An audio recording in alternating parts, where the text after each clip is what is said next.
Bayangkan, hidupmu berubah 180 derajat hanya dalam satu malam. Dari seorang pialang Sam sukses yang punya keluarga harmonis, menjadi pemimpin geng kriminal paling ditakuti di dalam penjara.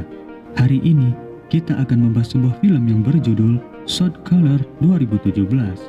Sebuah film yang bukan sekedar tentang pelarian dari penjara, tapi tentang bagaimana sistem hukum bisa mengubah orang baik menjadi monster demi satu tujuan, melindungi keluarganya. Tanpa berlama-lama lagi, langsung saja kita ke alur ceritanya.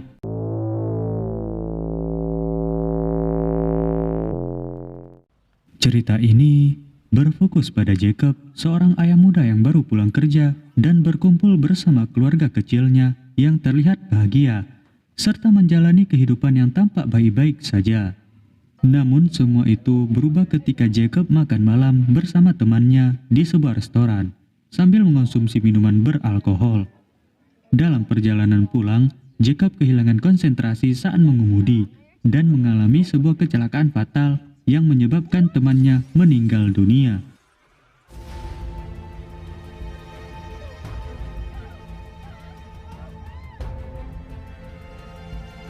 Akibat insiden tersebut, Jacob pun harus dijatuhi hukuman 7 tahun penjara.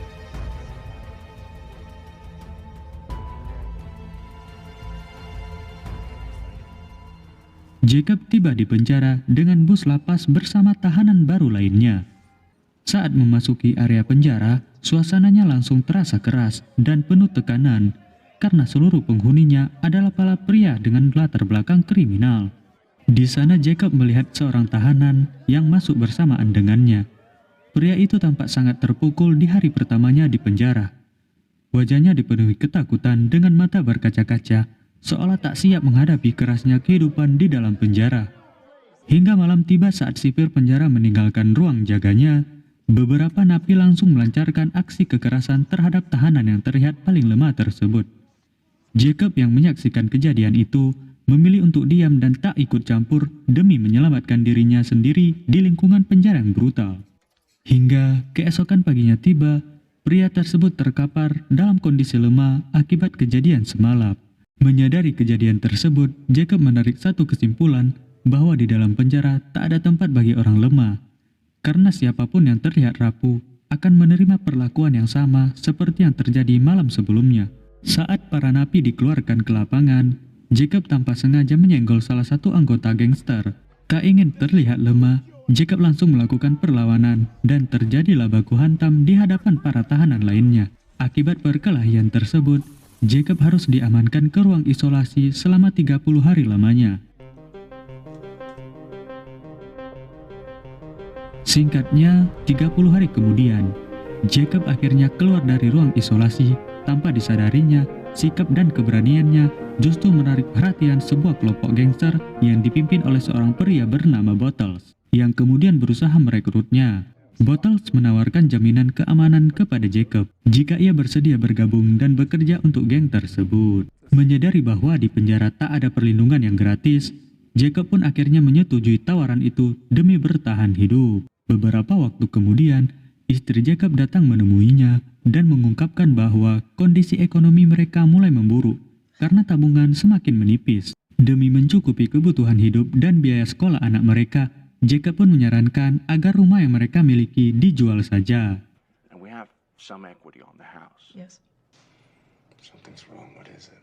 Setelah bergabung dengan geng barunya, Jacob menerima tugas pertamanya untuk menyelundupkan barang terlarang yang dibungkus secara khusus. Demi menghindari pemeriksaan ketat para sipir, Jacob terpaksa menyembunyikan barang tersebut di dalam tubuhnya sebagai bentuk loyalitas terhadap geng.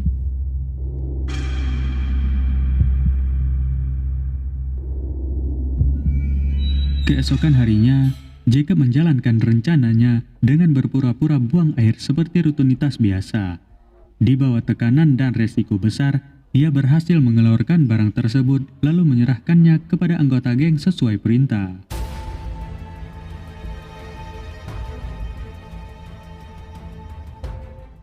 Setelah tugas sebelumnya selesai, Jacob kembali menerima perintah baru dari Bottles. Kali ini, ia ditugaskan untuk menghabisi seorang narapidana di dalam penjara. Jacob sempat berpikir keras, karena pada dasarnya ia bukan orang kejam. Namun demi bertahan hidup di lingkungan penjara yang brutal itu, ia akhirnya nekat menjalankan misi tersebut dan melancarkan aksinya sesaat setelah pintu sel dibuka.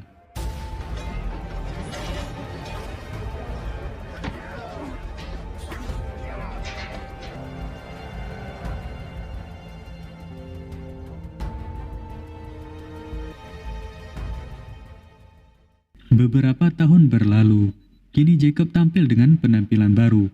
Jenggot dan kumis menghiasi wajahnya, sementara tato mulai terukir di tubuhnya. Di suatu siang, shotgun rekan Jacob memberitahunya tentang seorang pria terpandang bernama Herman yang memiliki pengaruh besar baik di dalam penjara maupun di luar jaringan gangster. Suatu hari pecah kerusuhan besar antar geng di dalam penjara yang memaksa Jacob ikut terseret.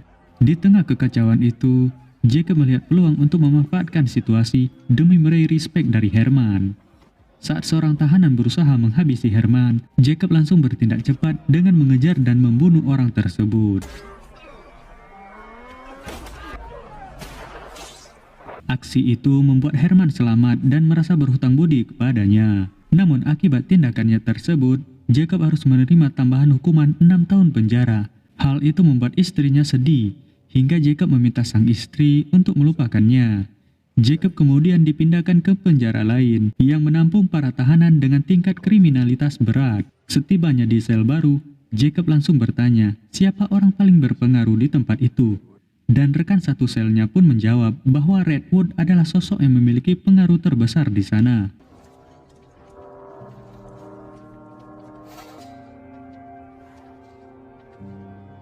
Setelah saling berhadapan, mereka terlibat dalam percakapan singkat di mana Redwood menjelaskan bahwa dirinya bukanlah penguasa sesungguhnya di dunia gangster, karena hanya ada satu pemimpin tertinggi bernama The Beast yang dikurung terpisah di area khusus tahanan paling berbahaya.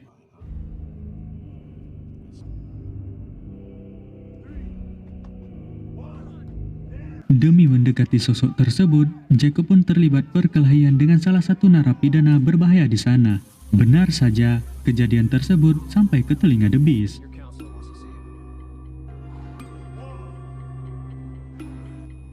Jacob pun dibawa oleh seorang sipir yang merupakan anak buahnya untuk bertemu langsung dengannya. The Beast dikenal sebagai pemimpin tertinggi dari jaringan gangster paling berbahaya di dunia. Meski berada di dalam penjara, ia tetap mampu mengendalikan situasi baik di luar maupun di dalam jeruji besi. Salah satu buktinya adalah sipir bernama Robert yang menerima setoran rutin setiap bulannya dan bertindak sebagai tangan kanan The Beast. Hal ini membuat The Beast menjadi sosok yang sangat berbahaya dan berpengaruh di sana. Dengan masuknya Jacob ke dalam lingkaran ini, ia terpaksa menuruti seluruh perintah The Beast. Hingga akhirnya, Jacob resmi menjadi tangan kanan The Beast dalam menjalankan berbagai urusan gelap. Beberapa tahun berlalu, Jacob mendapat pengurangan masa tahanan dan hanya tinggal menghitung hari sebelum bebas. Hal itu sempat membuatnya lega karena ia merasa semua mimpi buruk akan segera berakhir.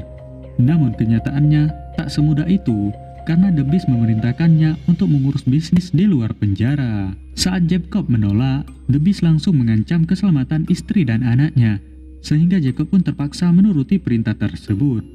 Setelah keluar dari penjara, Jacob langsung disambut oleh Shotgun yang telah lebih dulu bebas 2 tahun sebelumnya.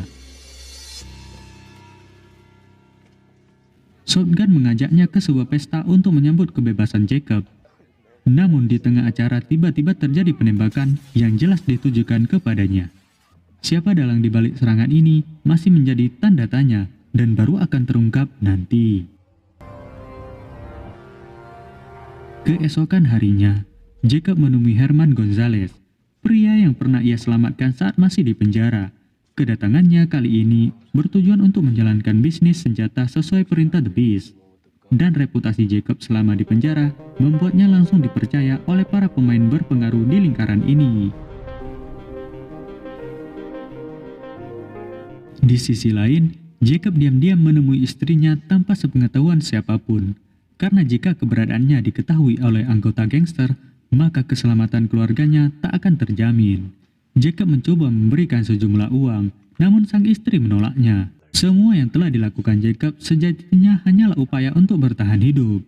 Karena jika ia menolak atau bersikap lemah, kemungkinan besar ia sudah mati sejak lama di penjara. Namun kini Jacob terlanjur terjebak di dalam lingkaran tersebut tanpa memiliki jalan kembali ke kehidupan normalnya. Keesokan harinya, sang istri datang membawa anak mereka untuk menemui Jacob, putranya yang kini telah tumbuh besar. Meluapkan kekecewaannya karena Jacob tak pernah memberi kabar selama ini. Padahal semua itu dilakukan Jacob semata-mata untuk melindungi mereka berdua. Tak bisa terus tinggal diam, Jacob akhirnya menyusun rencana untuk mengakhiri semua ini. Langkah pertamanya adalah membunuh shotgun yang ternyata menjadi dalang di balik penembakan di pesta sebelumnya. Rasa iri membuat shotgun gelap mata karena Jacob berhasil merebut kepercayaan The Beast.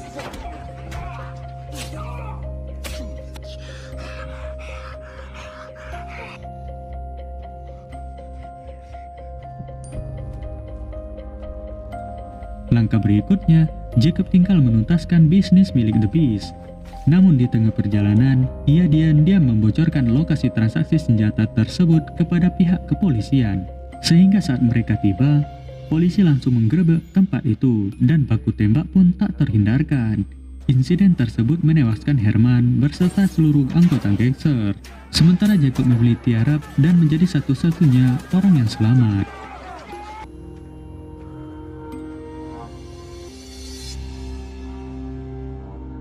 Di titik inilah Jacob berdiri sekarang.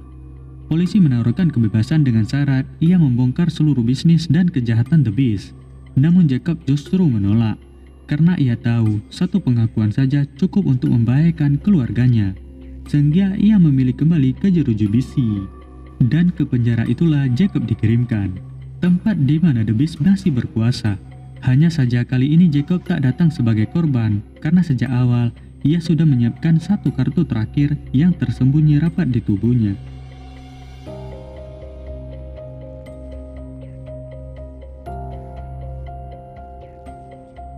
Saat waktunya tiba, Jacob kembali dipertemukan dengan The Beast di tempat yang sama. The Beast yang telah mengetahui pengkhianatan Jacob langsung mengancam bahwa keluarganya akan dibunuh di luar sana. Ketika hendak dibawa kembali ke sel, Jacob tiba-tiba mengeluarkan silet yang telah ia siapkan sebelumnya. Ia memaksa Robert masuk ke dalam kurungan, lalu merebut kunci dan membuka sel tempat The Beast ditahan.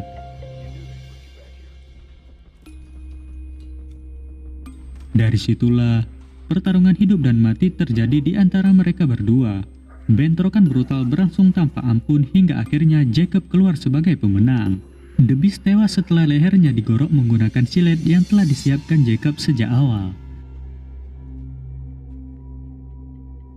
Dengan kematian The Beast, kekuasaan di dalam penjara pun berpindah tangan. Jacob kini menjadi satu-satunya sosok yang berkuasa. Ia memaksa Robert untuk menutup mulut tentang semua kejadian ini dengan imbalan bayaran 3 kali lipat dari yang pernah diberikan The Beast. Jika menolak, Jacob tak ragu menghabisinya. Karena baginya, hukuman mati bukan lagi sesuatu yang berarti. Setelah semua yang terjadi, Jacob akhirnya bisa merasa tenang karena anak dan istrinya aman di luar sana. Sementara ia sendiri menerima kenyataan bahwa hidupnya akan berakhir di balik jeruji besi. Dan film pun selesai. Terima kasih buat yang sudah nonton alur cerita film kali ini. Jangan lupa subscribe, like, komen, dan share guys. Tunggu alur cerita film menarik lainnya. See you.